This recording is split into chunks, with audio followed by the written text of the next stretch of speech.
உண்மையில் இந்த பின்னணி பாடகர்கள் தங்கள் குரலில் எத்தனை கற்பனை செய்து பாவத்தை வெளிப்படுத்த நடிக்கின்றார்களோ பிறகுதான் நடிகரும் நடிகையும் அதனை உணர்ந்து நடிக்கின்றார்கள். அந்த வகையில் எங்கள் டிஎம்எஸ் அவர்கள் பாடிய ஒரு பாடல், அவர் பாடிய பாங்கை கேட்டு நடிகர் திலகம் சிவாஜி கணேசன் அவர்கள் அன்று நடக்க இருந்த படப்பிடிப்பையே நிறுத்திவிட்டு ஒரு வாரம் அவகாசம் கேட்டாராம். ஏன்? அற்புதமாய் பாடலை இசைவித்திருக்கின்றார் எம்எஸ்வி அவர்கள். அதுபோல் டிஎம்எஸ் அவர்கள் மிக அற்புதமாக பாடியிருக்கின்றார். இது ஒரு சவால், இதற்கு ஏற்ப நான் நடிக்க வேண்டும் என்றால் எனக்கு கால அவகாசம் வேண்டும் என்று ஒரு வாரம் தள்ளி அந்த படப்பிடிப்பிலே கலந்து கொண்டார். எந்த பாடல் அது? அந்த பாடல்தான் யாரந்த நிலவு ஏன் இந்த கனவு. கர்நாடக இசையில் மட்டுமல்ல, மேலைத்திய இசை பாணியிலும் எங்கள் இசையரசரால் அற்புதமாய் பாட முடியும் ஒரு ஜிம் ரீவ்ஸை போல் என்று நிரூபித்த பாடல் இதோ. ஒரே செகண்டு அவர் கையால் அரவிந்துக்கு ஒரு மாலை போட்டு இந்த பின்னணி இசையை வழங்கிக் கொண்டிருக்கும் மெகா டினோஸ் இசைக்குழுவின் தலைவர் அரவிந்தன் இந்த மண்ணிலே அடுத்தடுத்து பல உயர்ந்த கலைஞர்களுக்கு இசை வழங்கி அவர்களின் பாராட்டை பெற்ற அரவிந்தனுக்கு இந்த மேடையிலே ஒரு மலர் மாலை.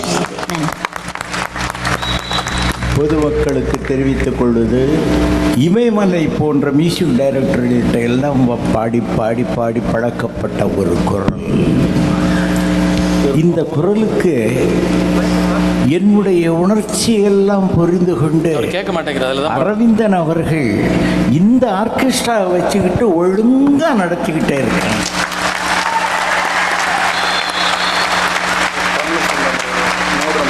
நாங்கள்லாம் ரொம்ப பயந்துக்கிட்டே இருக்கிறது, வெளிநாட்டில் போகிறோம் எப்படி வாசிப்பாங்களோ என்ன பண்ணுவாங்களோன்னுட்டு.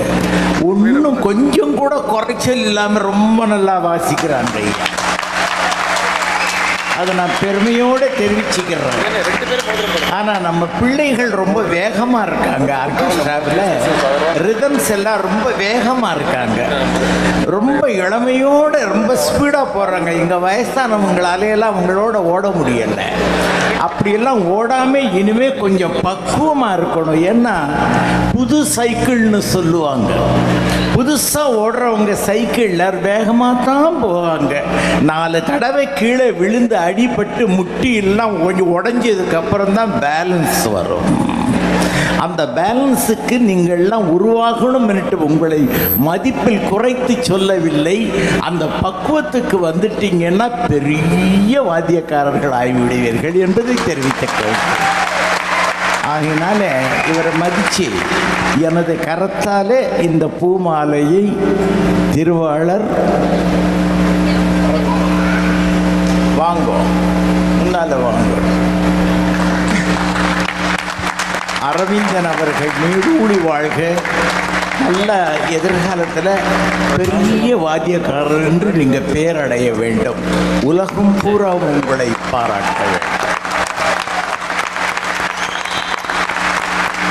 சாதாரணமாக ஒரு கர்நாடக சங்கீத வித்வான்கள், தமிழ்நாட்டு வித்வான்கள் வெஸ்டர்ன் ஸ்டைலில் பாடுறதுன்னா ரொம்ப கஷ்டம். அந்த சாரீரத்தில் எப்படி இருக்கணுமோ வெஸ்டர்ன் மியூசிக் வாசிக்கும்போது எவ்வளவு அடக்கமாக வாசிப்பாங்களோ அப்படி எல்லாம் வாசிக்கணும். அந்த சாரீரத்தினுடைய ஒரு தன்மையை, அழகை வெளியே எடுத்து சொல்ல வேண்டும்.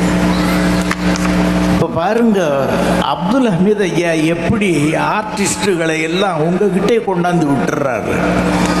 அவர் பேசுகிற பக்கம், இவர் மத்தியஸ்தில் இருந்து கொண்டு பேசி கலைஞர்களை பற்றி நல்லா சொல்லி சொல்லி மக்களிடமிருந்து பாராட்டுக்களை வாரி வாரி வாரி வாரி வாரி வாங்கி கொடுக்குறார். அந்த அளவுக்கு உயர்ந்த ஒரு பண்பாளர். இன்று மட்டுமல்ல, அவர் ரேடியோ சிலோனில் இருந்து கொண்டே டிஎம்எஸ் பற்றி உலகமெல்லாம் பரப்பினார். அது மாதிரியான ஒரு பெருமை வாய்ந்தவர் இவர். நடுவராக இருந்தால் அந்த ப்ரோக்ராம் சக்சஸ் ப்ரோக்ராமாக இருக்கும்.